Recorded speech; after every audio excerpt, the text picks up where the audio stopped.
Bapak, Mama, saudara-saudari yang dikasihi dalam Tuhan, Shalom. Selamat hari Minggu untuk kita semua. Tema yang diberikan oleh Majelis Sinode untuk kita renungkan bersama-sama saat ini yaitu jalan Tuhan adalah jalan damai. Mengawali renungan ini, saya ingin bertanya kepada Bapak, Mama, dan saudara-saudari semua, masih adakah damai sejahtera dalam diri Bapak, Mama, dan saudara-saudari? Apalagi kita baru selesai pesta demokrasi. Apakah damai sejahtera itu masih ada? Kalau masih ada, maka saya meminta untuk kita semua memberikan senyuman yang manis, senyuman yang penuh dengan damai sejahtera kepada orang-orang di samping, kiri, dan kanan Bapak, Mama semua. Dan juga saya meminta senyum yang manis kepada saya. Jemaat Tuhan yang terkasih, sebagai orang Kristen, kita seringkali menggunakan kata shalom saat kita berjumpa atau kita bertemu dengan orang lain. Arti kata shalom itu adalah damai sejahtera dan sebagai salam kasih persaudaraan kepada sesama kita. Bahkan kita seringkali melihat sebuah tulisan yang tertulis di spanduk atau baliho tentang damai itu indah. Lalu apa itu damai? Damai adalah suasana di mana segala hal berada dalam hubungan yang harmonis, tidak bermusuhan, tenang, tentram, dan rukun. Saat manusia punya hubungan yang harmonis dengan Allah, sesama, dan dengan alam, disitulah damai menjadi nyata. Tetapi lawan dari kata damai adalah perseteruan. Perseteruan atau permusuhan membuat hidup kita tidak tenang, tidak tentram, dan juga tidak rukun. Perseteruan merampas sukacita dan damai sejahtera dalam hidup bersama. Akhir-akhir ini ada berbagai bentuk kekerasan dan kejahatan yang terjadi di mana-mana. Kehidupan kita penuh dengan keributan dan pertikaian. Ada yang saling menuduh dan mempersalahkan satu dengan yang lain hanya karena masalah sepele. Ada yang cepat naik darah dan tersulut emosinya. Ada orang yang dibunuh hanya karena hal-hal sepele.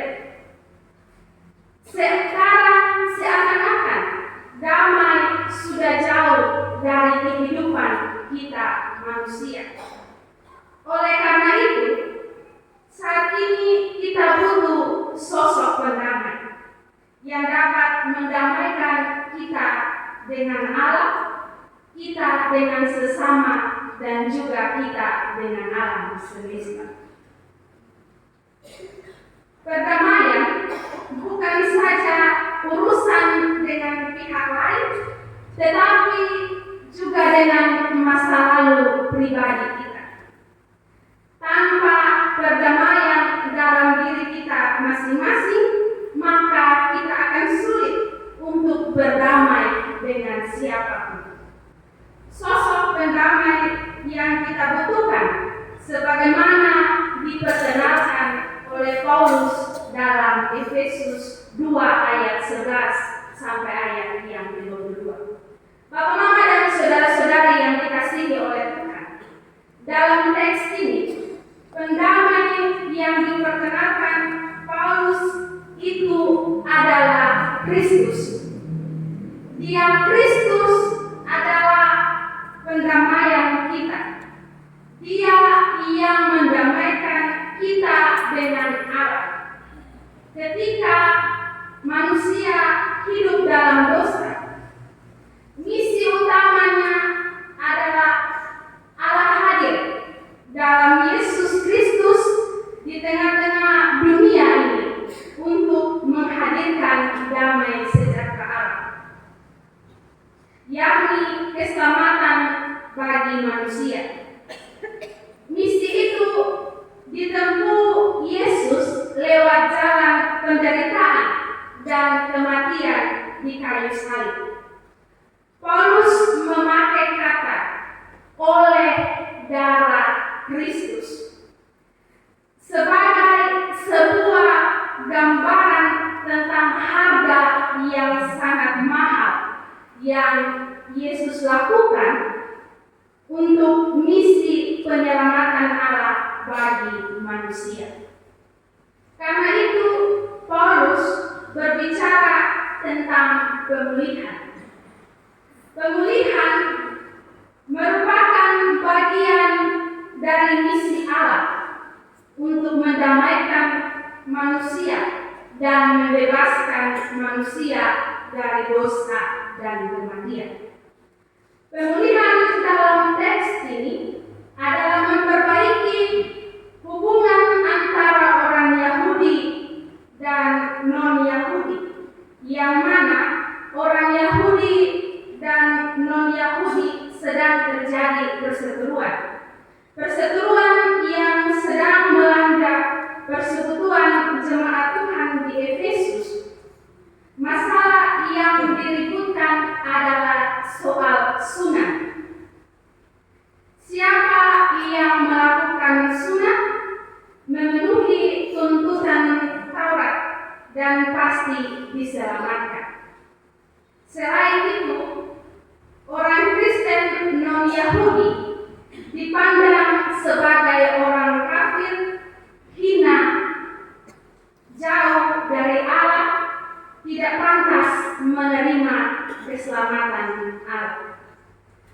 Sementara Kristen non-Yahudi berpendapat bahwa setiap orang yang sudah menerima dan percaya pada Yesus Kristus, ia bebas dari kurungan tuntutan hukuman Taurat. Sunat sebagai tuntutan Taurat tidak perlu lagi karena tidak menyelamatkan. Hanya Kristus yang menyelamatkan. Akibatnya terjadi perseteruan dalam persekutuan jemaat tersebut. Ada tembok pemisah yang memisahkan jemaat untuk hidup bersama sebagai suatu keluarga di dalam Yesus. Karena hal inilah damai sejahtera pun hilang dan lenyap. Dalam menghadapi situasi ini, Paulus mengingatkan jemaat di Efesus bahwa sekarang di dalam Kristus Yesus, kamu yang dahulu jauh sudah menjadi dekat oleh darah Kristus, karena Dialah damai sejahtera kita yang telah mempersatukan kedua pihak dan yang telah merobohkan tembok pemisah, yaitu perseteruan.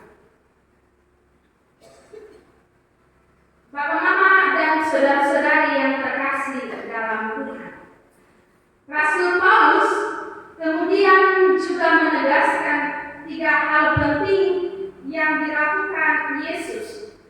melalui pengorbanannya di kayu salib. Yang pertama, melalui pengorbanan Yesus, seluruh tuntutan dan aturan Taurat menjadi batal. Manusia seringkali beranggapan bahwa dengan berbuat baik, mentaati seluruh hukum Musa, maka ia diselamatkan. Ini adalah pendapat yang salah. Keselamatan Allah bagi manusia terjadi bukan karena ketaatan melakukan tuntutan dan aturan Taurat. Keselamatan itu semata-mata hanya anugerah Allah di dalam Yesus Kristus yang telah berkorban mencurahkan darahnya di kayu salib. Yang kedua, pengorbanan Yesus menjadi permulaan ciptaan manusia yang baru. Pengorbanan Kristus menciptakan sebuah persekutuan manusia yang baru, yakni hidup sebagai umat Allah tanpa membeda-bedakan. Tidak ada lagi kelompok suku Yahudi dan kelompok suku non-Yahudi, orang asli dan orang pendatang, orang bersunat dan tidak bersunat, orang jauh dan dekat. Melalui salib Kristus, segala tembok pemisah telah diruntuhkan. Melalui salib Kristus, Allah telah menjadikan semua orang jadi satu umat baru yang hidup berdampingan sebagai saudara dan boleh menyebut dirinya sebagai anak-anak Allah. Namun sampai saat ini masih juga ada berbagai bentuk tembok pemisah yang membuat hidup kita terpisah dan terasing satu sama lain. Misalnya, dalam masyarakat dan jemaat, kita masih sering adanya perseteruan tentang penduduk asli dan pendatang, keluarga atau bukan keluarga, antara yang berpengaruh dan yang tidak berpengaruh, antara orang-orang yang mempunyai jabatan atau tidak mempunyai jabatan. Orang-orang yang memiliki jabatan tinggi, ia akan disanjung, sedangkan orang-orang yang tidak memiliki jabatan, ia akan dipandang sebelah mata. Antara orang-orang yang berpendidikan tinggi dan yang tidak, yang kaya dan yang tidak, yang berperawakan bagus, cantik atau ganteng dan tidaknya seseorang. Bahkan ada yang beranggapan dia lebih taat agama atau rajin beribadah, sedangkan ada yang tidak. Akhirnya orang-orang tersebut dikucilkan. Juga ia yang merasa dirinya lebih benar, lebih hebat, lebih berguna, lalu mulai memandang sesamanya lebih buruk, lebih berdosa, lebih rendah, dan lebih lemah. Ini sebagian kecil tembok pemisah yang kita buat dalam kehidupan kita sehari-hari. Padahal kita semua telah diselamatkan dan telah menjadi saudara di dalam Tuhan. Yang ketiga, melalui pengorbanan Yesus terbuka jalan menuju pendamaian yang menghadirkan damai sejahtera Allah, di mana semua manusia dapat hidup sebagai keluarga Allah. Oleh darah Kristus yang mati tersalib, pendamaian. Pendamaian melenyapkan perseteruan antara manusia dengan Allah dan sesama. Pendamaian mendatangkan pengampunan dan penebusan atas hidup. Pendamaian menjadi jalan masuk hidup dalam persekutuan dengan Allah sebagai satu keluarga yang saling terikat dan tersusun rapi dan saling bergantung satu sama lain. Itu sebab Rasul Paulus berkata, karena oleh Yesus Kristus, kita kedua pihak, yakni Yahudi dan non-Yahudi, dalam satu roh beroleh jalan masuk kepada Bapa. Di dalam Kristus, kita yang dahulu jauh dari Allah didekatkan untuk hidup sebagai anak-anak kerajaan Allah. Bapak, Mama, dan saudara-saudari yang terkasih dalam Tuhan. Jadi, pesan firman Tuhan bagi kita yang hidup sebagai orang Kristen di zaman ini, terutama di masa Minggu Sengsara ini, adalah yang pertama, keselamatan itu anugerah Allah semata, bukan perbuatan baik manusia. Perbuatan baik manusia tidak sanggup menyelamatkan dirinya sendiri. Hidup dan keselamatan hidup kita adalah semata-mata anugerah Allah di dalam dan melalui Yesus Kristus. Bersyukurlah atas kasih karunia Allah dalam Kristus yang telah menyelamatkan kita. Yang kedua, penting untuk menjaga dan memelihara kesatuan hidup sebagai anggota tubuh Kristus. Pesta demokrasi baru saja selesai. Harus diakui bahwa perbedaan pilihan membuat kita terpisah satu dengan yang lain. Tetapi dalam hidup bersama, perbedaan boleh ada. Namun perlu adanya kerendahan hati untuk menjaga, memelihara, dan menjunjung tinggi kesatuan tubuh Kristus agar tidak terpecah belah. Itu berarti perlu ada kesadaran bahwa bila satu anggota tubuh sakit dan terluka, semua anggota tubuh ikut sakit dan terluka. Bila duka dan air mata seseorang terjadi, maka hal itu adalah duka dan air mata kita semua. Tawa dan sukacita seseorang jadi tawa dan sukacita kita bersama. Karena apa? Karena kita semua adalah satu saudara di dalam Yesus Kristus. Yang ketiga, sebagai pengikut Kristus, kita harus jadi jalan damai bagi sesama kita. Coba kita semua bayangkan bagaimana kalau Kristus tidak memilih jalan damai untuk kita semua. Maka sampai kapanpun kita akan terus berseteru dengan dosa, dan keselamatan itu tidak akan kita peroleh. Karena itu, sebagai pengikut Kristus, kita harus jadi jalan damai bagi sesama. Sebab Kristus sudah menjadi jalan damai bagi kita semua.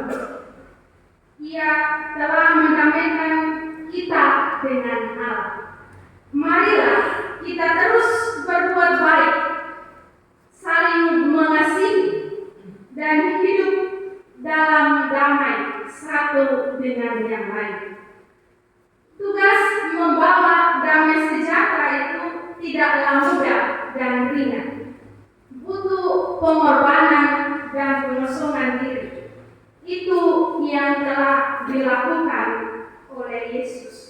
Oleh karena itu, mintalah Roh Kudus menuntun dan menolong hidup kita sehingga kita terus memancarkan damai sejahtera Allah di tengah dunia ini.